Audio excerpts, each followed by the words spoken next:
But we begin with the signs of progress and the fallout from President Biden's high-stakes summit with Chinese President Xi. The first face-to-face sit-down between the two leaders in more than a year. President Biden emerging from the meeting, describing it as one of the most productive discussions they've had. But then, just moments later, this happened. After today, would you still refer to President Xi as a dictator? This is a term that you used earlier this year. Well, look, he is. I mean, he's a dictator in the sense that he is a guy who runs a country that is a communist country that's based on a form of government totally different than ours. And that's the reaction from Secretary of State Antony Blinken, appearing to wince a little bit there after you heard President Biden call Xi a dictator in response to a shouted question. ABC News Chief White House correspondent Mary Bruce is traveling with the president and joins us from San Francisco. Mary, I want to start out, what were kind of the deliverables? What came out of this meeting, and has there been any fallout from President Biden's comments reaffirming that Xi is a dictator?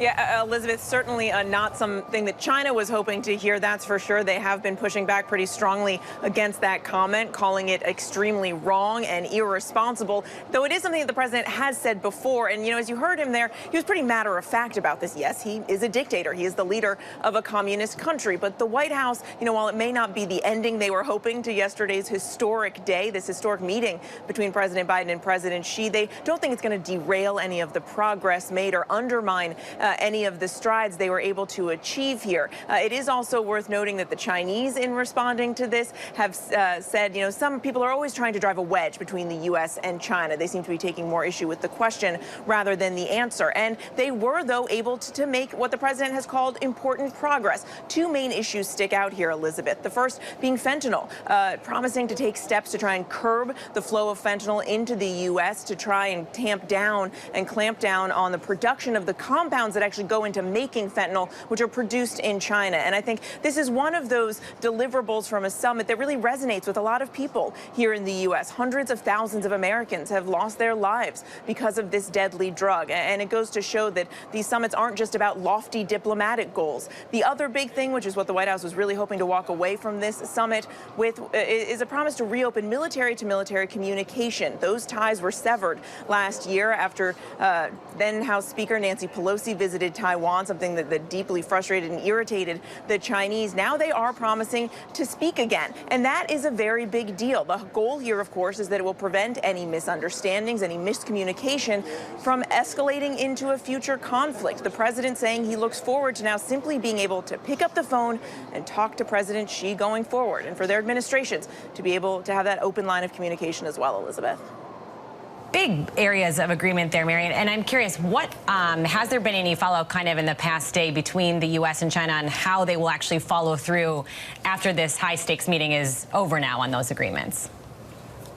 Yeah, well, the fact that they are now going to be able to pick up the phone is certainly a very big step. And look, President Biden and President Xi, they have had a decades-long relationship, something President Biden mentioned yesterday several times, though yesterday was the first time that they had talked, not just sat down, but talked in over a year. It comes, of course, as we know, that the U.S.-China relationship has been growing increasingly tense, and the president is trying to hammer home this message that they can be competitors, but that competition doesn't always have to lead into conflict. So the President Biden is hoping that at least sitting down, talking face-to-face, leader to leader yesterday, that level of diplomacy is now opening up the door for them to continue that conversation. And as President Xi argued yesterday, there is room in the world for both of these superpowers.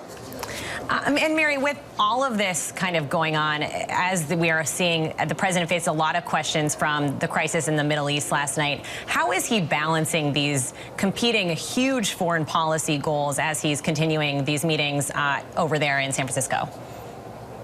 Yeah, obviously a lot on President Biden's plate right now. And it was interesting at the press conference last night. He fielded, you know, I think an equal amount of questions on the meeting with President Xi as he did about what is unfolding in the Middle East and in Gaza.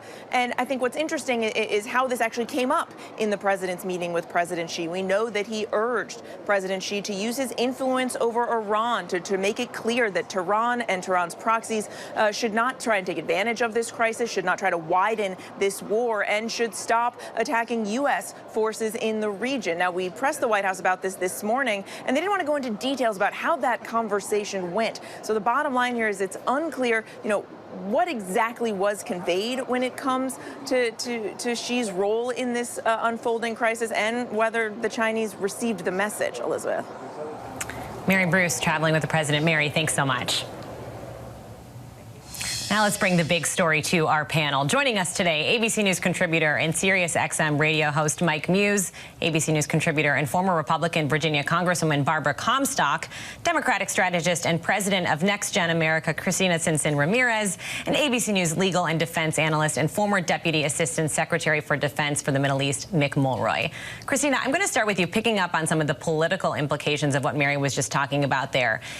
Did President Biden undermine some of his successes that he's seeing with the agreements with President Xi and on this foreign policy stage when he makes offhanded comments like that, calling President Xi a dictator? Well, you know, we don't really fully know whether it was offhand, intended, or what it was, but what is good is that China said out of the meeting that they didn't want a wedge to be driven between the United States. There were really, really important things that came out of this meeting, not just the fentanyl, being able to really close down that supply chain when we had 73,000 people die in the United States last year from fentanyl overdoses, but also a effort to and promise to pursue efforts to triple renewable energy capacity globally by 2030 to tackle climate change. So we need what came out of this meeting to continue to move forward. And I think there are signs that that is going to happen, because it is not just about a comment. It's about these really critical issues that matter to Americans, the Chinese, and globally. And I do want to get to some of those issues, but Barbara, I just want to go to you. I mean, isn't there some truth to what President Biden said when it comes to the kind of regime that China and President Xi oversees? Exactly. I thought it was great that he said it, and he said it before, you know, unlike Donald Trump, who, you know, says he's a strong man and he admires that.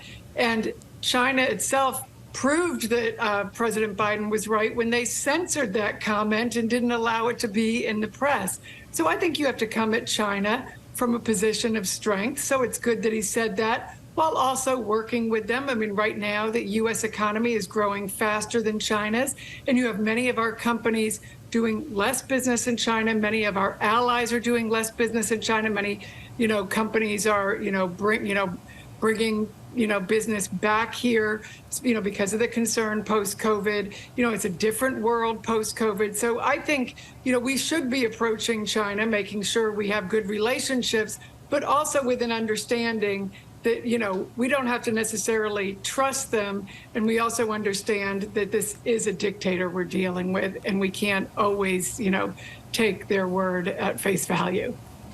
Trust but verify, as President Biden said. Mick, I want to go to you. How significant are some of these agreements that Mary was touching on, this reestablishment of military-to-military communications between the U.S. and China? What does that actually mean in practice? So, Elizabeth, that is actually much more important than it might sound.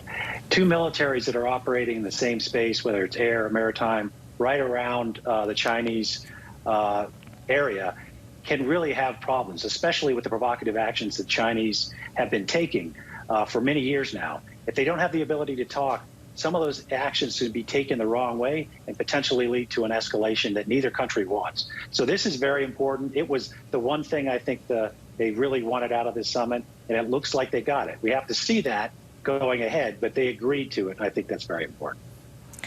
Well, and one of the other things, Mike Muse, that Mary mentioned was this agreement over trying to curb the production, the use of fentanyl. How do you think that plays politically, Mike? I think politically it plays really well. I mean, we really have to look at, in terms of what President Xi said, was that they will look at regulating the components of the manufacturing of the chemical companies that make actual fentanyl, which is actually a really great first step in the supply chain. And then the second step that we saw President Xi in conversation with the president of Mexico, in conversation about how those two countries can work together to curb the access of fentanyl into Mexico, and working with and to curb the amount that gets to the drug cartels that comes up to the United States. And so then to have President Biden double down on that aspect of it and really hold them to, their word, as you said, trust but verify, that dynamic when it comes to that. I think that's a really important political dynamic statement, and President Biden was really bold and strong when it came to that. Much more to discuss. Thanks so much to Mike, Barbara, Cristina, and Mick. Hi, everyone. George Stephanopoulos here. Thanks for checking out the ABC News YouTube channel. If you'd like to get more videos, show highlights, and watch live event coverage, click on the right over here to subscribe to our channel. And don't forget to download the ABC News app for breaking news alerts. Thanks for watching.